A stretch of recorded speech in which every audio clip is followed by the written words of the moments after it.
الحمد لله رب العالمين والصلاة والسلام على سيد الأنبياء والمرسلين محمد وآله وأصحابه أجمعين.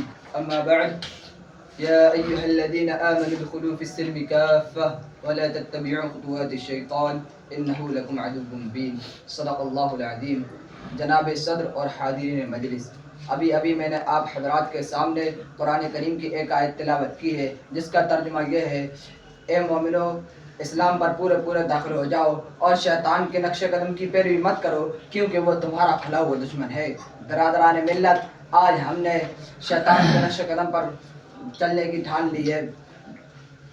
قرآن کریم میں مسلمانوں سے مطالبہ کیا گیا ہے کہ تم نے جب اشہد ان لا الہ الا اللہ و اشہد ان محمد رسول اللہ کا اقرار کر کے اسلام کے عالی شان قصر میں قدم رکھ دیا ہے اور گلشن دین میں اپنا نشیمن بنا لیا ہے تو پھر اسلام میں مکمل طور پر داخل ہو جاؤ، اس لیے کہ اسی میں تمہاری نجات ہے، اسی میں تمہاری ترقی و سربلندی ہے کہ اسلام کو اس کی تمام تر خوبیوں کے ساتھ اختیار کر لو، تمام تر ضابطوں کے ساتھ تسلیم کر لو، کیونکہ اسلام رب العالمین کا پسندیدہ آخری مذہب ہے. احکم الحاکمین نے اس کو سند قبولیت سے نوازا ہے، اس کی کامیت کا اعلان فرمایا ہے اور اسلام کے علاوہ کسی دوسرے دین و مذہب کو اختیار کرنے والے کو متنبہ اور خبردار کیا ہے کہ وَمَن يَبْتَغِ غَيْرَ الْإِسْلَامِ دِينًا فَلَن يُقْبَلَ مِنْهُ وَهُوَ فِي الْآخِرَةِ مِنَ الْخَاسِرِينَ. اور جس نے اسلام کے علاوہ کسی دوسرے دین و مذہب کی پیروی کی تو قبول نہیں ہوگا اور ایسا کرنے والا آخرت میں نقصان اٹھائے گا. اس لیے کہ اسلامی آخری ابدی مذہب ہے. ابدیان و مذاہب کی آمد کا سلسلہ بند کر دیا گیا ہے، نبوت اور رسالت کے سلسلے پر مہر لگا دی گئی ہے اور اعلان کر دیا گیا ہے: الیوم اکملت لکم دینکم واتممت علیکم نعمتی ورضیت لکم الاسلام دینا. آج کے دن تمہارے لیے تمہارا دین ہم نے مکمل کر دیا اور تم پر اپنی نعمت تمام کر دی اور تمہارے لیے اسلام کو دین پسند کر لیا. محبان اسلام اللہ کا پسند کردہ دین ہے، لہٰذا ان الدین عند اللہ الاسلام کہہ کے اس کی مقبولیت پر مہر لگا دی گئی ہے اور فرمایا گیا ہے اگر تم سربلندی چاہتے ہو، عزت و کامرانی چاہتے ہو، فتح و نصرت چاہتے ہو، خیر و برکت چاہتے ہو، شان و شوکت چاہتے ہو، قوت و عظمت چاہتے ہو، قیادت و حکومت چاہتے ہو، جنت و مغفرت چاہتے ہو تو 100% مسلمان بن جاؤ، اسلام میں مکمل طور پر داخل ہو جاؤ، اسلامی تعلیمات کا عملی پیکر بن جاؤ، اسلامی رنگ میں رنگ جاؤ. تمہارا ظاہر و باطن، تمہارا قیام و طعام، تمہارا قعود و برخاست، تمہارا سفر و حضر، سب کے سب اسلام کی روح پرور تعلیمات اور حیات آفرین نظام کے تابع ہو. اس لیے کہ اسلام یہ آخری ابدی مذہب ہے. شیطان تم کو راہ حق سے بھٹکائے گا، اسلام کے راستے سے ہٹائے گا، سینکڑوں راہیں نکالے گا کیونکہ وہ تمہارا کھلا ہوا دشمن ہے. اس نے عہد کیا ہے کہ ہمارے مطیع و فرما بردار، عبادت گزار و اطاعت شعار، مخلص و وفادار بندوں کو گمراہ کرے گا.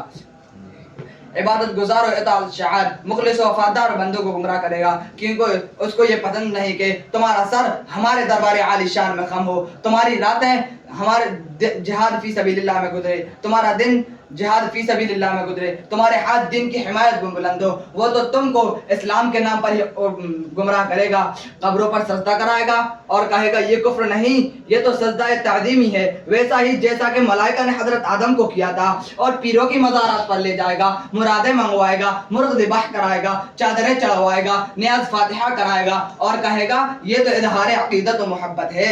شادی بیاہ میں فضول خرچی کرا کے کہے گا یہ تو مسرت و شادمانی کا اظہار ہے. جہیز کی لعنت میں گرفتار کرا کے کہے گا یہ تو سنت رسول ہے. ٹی وی VCR خریدوائے گا اور کہے گا یہ تو تفریحات ہے. نماز روزے سے روکے گا اور کہے گا اللہ غفور الرحیم ہے. برادران ملت، آج ہم شیطان کے جال میں گرفتار ہو چکے ہیں اور وہی سب کچھ کر رہے ہیں جو وہ کراتا ہے. ایک طرف تو اسلام کا دم بھرتے ہیں، محبت رسول کا نعرہ بلند کرتے ہیں، لیکن جب عمل کا وقت آتا ہے تو پھر اسلام کو ایک طرف کر دیا جاتا ہے، قرآن کو طاق پر سزا دیا جاتا ہے. یعنی جہاں اسلام کی تعلیمات پر عمل کرنے میں فائدہ اور نفع ہوتا ہے وہاں تو اسلام کی تعلیمات پر عمل کرتے ہیں اور جہاں نفسانی جذبات پر آنچ آتی ہے تو اسلام کو ایک طرف کر دیا جاتا ہے. ہمارا عمل تو بالکل ویسا ہی ہو گیا ہے جیسا کہ یہود و نصارہ کرتے تھے. قرآن پاک نے ان کے بارے میں اس طرح بیان کیا ہے: افتؤمنون ببعض الکتاب وتکفرون ببعض. کیا تم کتاب کے بعض حصے پر ایمان لاتے ہو، بعض کا کفر کرتے ہو؟ یہود تورات کا احکام کا عملی انکار کرتے تھے، بعض احکام کو مانتے تھے اور بعض کو نہیں مانتے تھے.